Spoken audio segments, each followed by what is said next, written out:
Ужо ёсць Франак вячорка і звязваемся, калі ласка, Юля. Франак, вітаем цябе. Распавядзі, як ты ацэньваеш сённяшнія пратэсты, вось змена тактыкі збірацца ў раёнах, ці яна паспяховая, на твой погляд?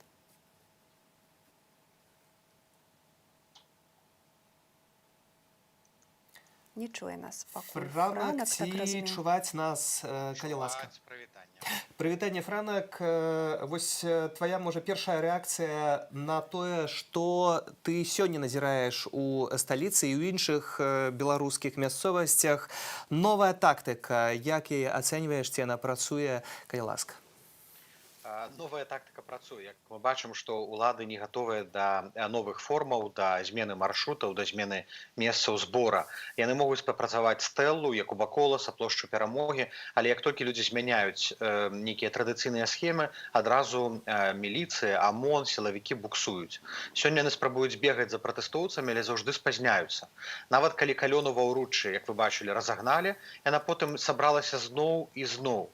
І я думаю, менавіта такім павінен быць беларускі пратэст. Ён павінен быць самааднаўляльны, эластычны, жывы. І самае галоўнае, людзі павінны умець бараніць сябе і умець змяняць маршруты і браць на сябе адказнасць. Бараніць сябе, што гэта азначае?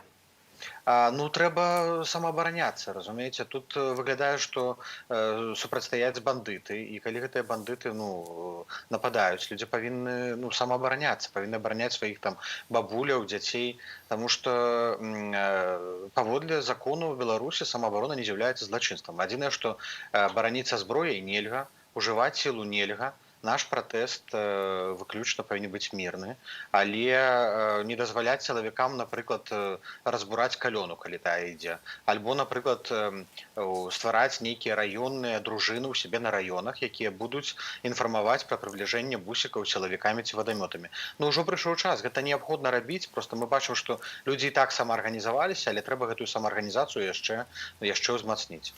Але, Франак, ці не будзе гэта эскалаваць канфлікт? Бо заўсёды мы падкрэслівалі ўвесь час, што беларусы мірныя, што ў Беларусі працуюць мірныя пратэсты. Ты гаворыш таксама пра заканадаўства, але пры гэтым мы ведаем усе, што заканадаўства ў Беларусі абсалютна не працуе. Так, каб гэта не ператварылася ў крымінальныя справы супраць удзельнікаў пратэстаў. І гэта пераўтвараецца ўжо ў такія справы, іх каля тысячы, калі я не памыляюсь. Безумоўна, пераўтвараецца і, на жаль, будзе працягваць пераўтварацца. Але людзі павінны прадумляць нейкія спосабы бараніць свае раёны і бараніць адно аднога. Тут жа не гаворка пра нападзенне на супрацоўнікаў, і ні ў якім разе нельга ўжываць сілу, нельга нападаць, нельга ўжываць зброю, нельга ўжываць палкі, але проста ўмець там стаць у шчэпку, напрыклад. Абараніць хвост Калёны вельмі важна. Вельмі важна таксама захаваць цэласнасць, калі ідзе нейкая акцыя, каб яна не разрывалася лёгка бусікамі ці міліцыянтамі. Ўсё гэта частка арганізацыі вулічных акцыяў, гэта было заўжды.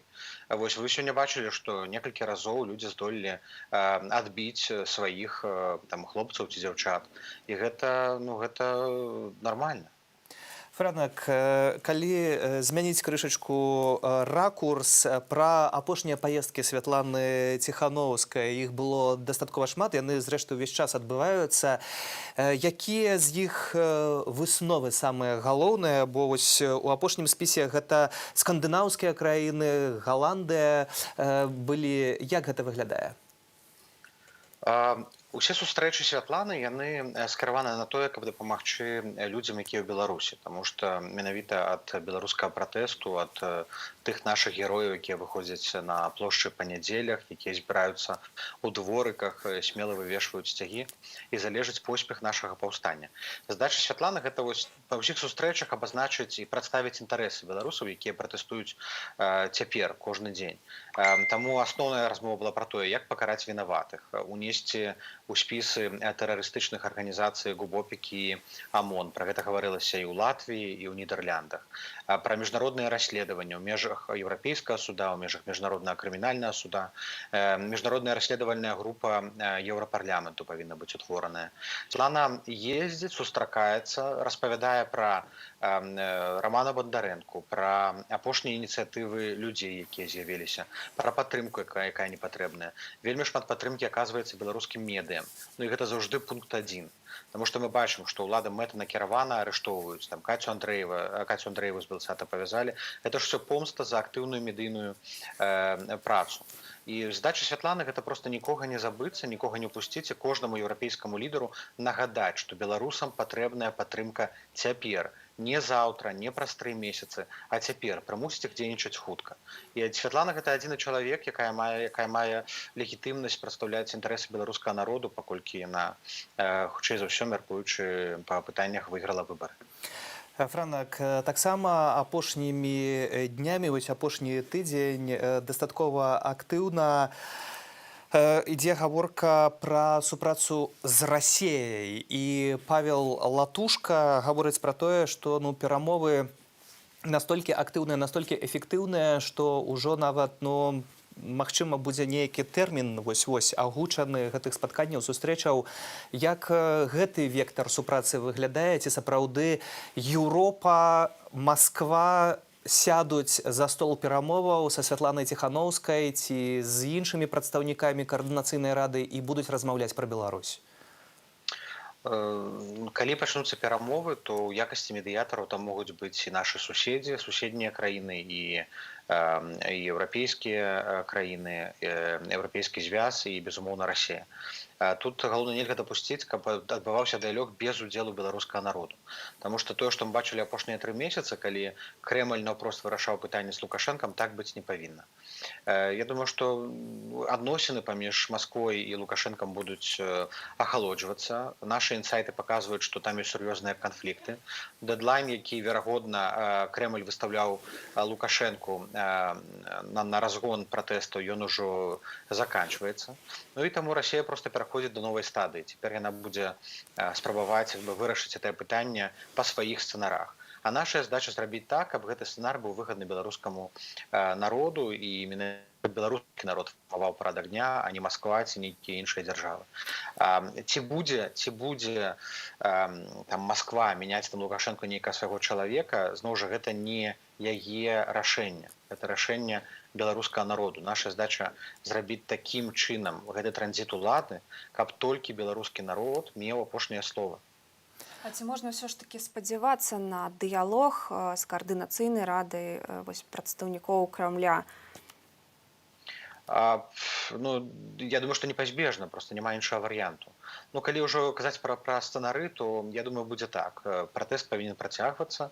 З часам мы пабачым, што сістэма пачне ўсё больш і больш барахліць. Давер з боку Крамля да Лукашэнкі будзе падаць. І Крэмль проста пачне ўцягваць новых актараў. Новых актараў з каардынацыйнай рады, сама каардынацыйная рада, Святлана Ціхановская, шукаць нейкія дадатковыя прарасійскія сілы ў Беларусі.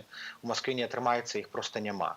І яны проста захочуць такі выхад з сітуацыі, каб захаваць пры гэтым палітычны і эканамічны кантроль над Беларусю. Бо самы вялікі страх у Крамля і у Пуціна тое, што калі зараз гэтая рэвалюцыя будзе паспяховая, то Беларусь хутка паплыве ў бок захаду, а Масква згубіць кантроль, як яна згубіла над Украінай ці Грузіяй калісьці. Вось таму, а тут у кожнага свае інтарэсы. Франак, таксама вядома, што тыя дзеянні, якія робіць Масква па падтрыманні рэжыму, гэта вядзе да страты сімпатыі беларусаў і да Крамля, і да Расіі ў цэлым. Але ўсё ж такі, калі адказваць менш дыпламатычна, а наўпрост, ці вы, як каардынацыйная рада, вядзеце нейкія перамовы з Масквой, ці не хочаш адказаць на гэтае пытанне? Святлана Ціхановская наўпрост не вядзе перамовы з Масквой. Былі кантакты публічныя з прадстаўнікамі Масквы паміж Максімам Баграцовым і Іван Краўцоў ездзіў у Маскву. Кантакты Святланы былі толькі на пляцоўцы Рады бяспекі ААН, скліканай у арія фармаце 2 месяцы таму назад, і мы зараз просім Эстонію склікаць яшчэ раз Раду бяспекі менавіта на тэму Беларусі. І гэта, ў прынцыпе, наколькі мы разумеем, гэта адзінае месца, дзе цяпер адбываюцца публічныя перамовы з Масквой. Нашыя спробы ўвайсці ў нейкі кантакт з прадстаўнікамі Расіі, яны нічога не далі. Крэмль размаўляе толькі з Лукашэнкам, прынамсі размаўляў да гэтай пары. Але зноў жа, гэта ўсё вельмі хутка памяняецца. Незаўважна, імкліва. Я думаю, у бліжэйшыя тыдні мы ўжо пабачым перамены, таму што паміж Лукашэнкам і Масквой ўжо мядовыя месяцы, хімія скончыліся даўным-даўно. Вось таксама мае адбыцца візіт міністра Лаўрова ў Беларусь. Ці гэты візіт можа зрабіцца нейкім рэвалюцыйным для Беларусі і нечаканым для Лукашэнкі? Можа быць, все залежыць ад таго, колькі Лукашенко будзе гатовы аддаць Маскве, бо тут і сцэнароў вельмі шмат. Тое, што Лукашенко сыдзе, пытанняў няма, тое, што будуць новыя выбары, у любым разе, на якіх умовах Лукашенко сыдзе, якія умовы Лукашенко прапануе Маскве, мы не ведаем. Я думаю, што Масква можа выстаўляць у тым ліку эканамічныя патрабаванні Лукашэнку пра аддачу ці продаж беларускіх прадпрыемстваў, частку суверэнітэту. З нашымі спінамі, магчыма, яны гандлююцца у тым ліку што да канстытуцыйнай рэформы і замацаванай ёй ролі Расіі. Таму давайце пільна сачыць і працягваць пратэст, працягваць ствараць умовы, пры якіх паміж Масквой і Лукашэнкам будуць узнікаць канфлікты і толькі раскол у іхнім партнерстве дапаможа беларускаму народу і голасу беларускага народа быць больш пачутым.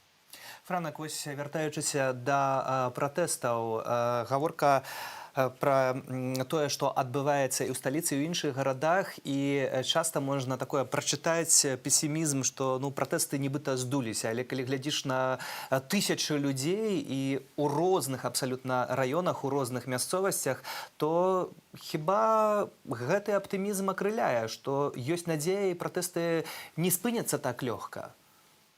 Пратэсты не спыняцца так лёгка. Мала таго, пратэсты павінны працягвацца ў любым разе, таму што вуліца – гэта аснова паўстання, гэта аснова рэвалюцыі. Усё астатняе – санкцыі, сабатаж, эканамічны ціск, зняцце рахункаў, грошай з рахункаў у банках, вывешванне сцягоў – гэта ўсё надбудова над пратэстамі. Выхады на вуліцу павінны працягвацца, таму што яны візуальныя, і гэта абазначэнне прасторы. Колькасць людзей, яна будзе вагацца ад розных фактараў, ад тэмпературы, ад палітычнага кантэксту, ад настрояў людзей. Безумоўна, адныя стамляюцца, іншых садзяць у турму.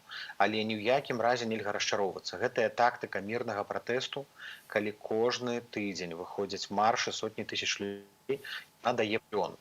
І проста ў пэўны момант, калі мы будзем паслядоўна рухацца, змагацца, выходзіць на вуліцы за чалавечнасць, за свабоду, супраць хамства Лукашэнкі, то ў пэўны момант сілавікоў проста не з'явіцца на вуліцах. Вось вы пабачыце, я думаю, што проста ў пэўны момант у адзін з дзён ці маршаў нечакана для ўсіх проста сілавікоў не будзе. Яны проста не выйдуць на свае заданні. І менавіта і такі момант можа наступіць у любы дзень. Проста нам трэба працягваць пратэсты, працягваць вымотваць іх, але з іншага боку падтрымліваць адно аднаго і зараджаць энергіяй. Яшчэ адна тактыка пратэсту – гэта страйкі на прадпрыемствах, але ў апошнія дні было вельмі шмат звальненняў, і нават з Беларуськалію каля паўсотні чалавек звольнілі. Вось які твой прагноз, што будзе з пратэстамі, са страйкамі на прадпрыемствах надалей? Рабочыя вельмі мужныя людзі, але, на жаль, гэтая сістэма, памятаем, што мы змагаемся не з Лукашэнкам, а змагаемся з усёй дзяржавай, якая абслугоўвае яго інтарэсы. Яна перамолвае ўсіх. І таму, калі мы здолеем забяспечыць рабочых і страйкуючых кампенсацыямі, калі яны змогуць упэўнена баставаць, ведаючы, што атрымаюць, што іхнія сем'і будуць забяспечаныя, гэта значыць стварэнне страйкавых фондаў, гэта значыць нейкая фінансавая падтрымка гэтым групам рабочых, то страйкі будуць працягвацца. Пакуль яны ўсе ў такім рэжыме зацішша, кожны дзень далучаецца на прадпрыемстве па 1, 2, 3 чалавекам, гэтага дастаткова. Але зноў жа, як толькі пачнецца разгарыцца іскра, будзе момант X, усе гэтыя спячыя страйкі, яны таксама распаляцца. Вы нават не заўважыце, як сітуацыя за 1-2 дні проста пераломіцца. Трэба кожны дзень быць гатовымі да гэтага, трымаць руку на пульсе, будаваць інфраструктуру і быць гатовымі, што заўтра все просто пачне развальвацца ў Лукашэнкі. І тое, што цяпер у нас, напрыклад, там акцыяў трошкі менш збіраецца людзей на акцыі, чым 3 тыдні назад, гэта не значыць, што наступны тыдзень будзе гэтаксама. Все мяняецца кожны дзень, фактараў вельмі шмат. Нам проста трэба гнуць сваю лінію, ісці наперад, падтрымліваць адно аднаго. Ні на кого асабліва не разлічваць, але ўсяляць надзею. Дзякуем за гэты каментар. Дарадца па міжнародных пытаннях Святланы Ціханаўскай. Франак Вячорка быў з намі на відэасувязі.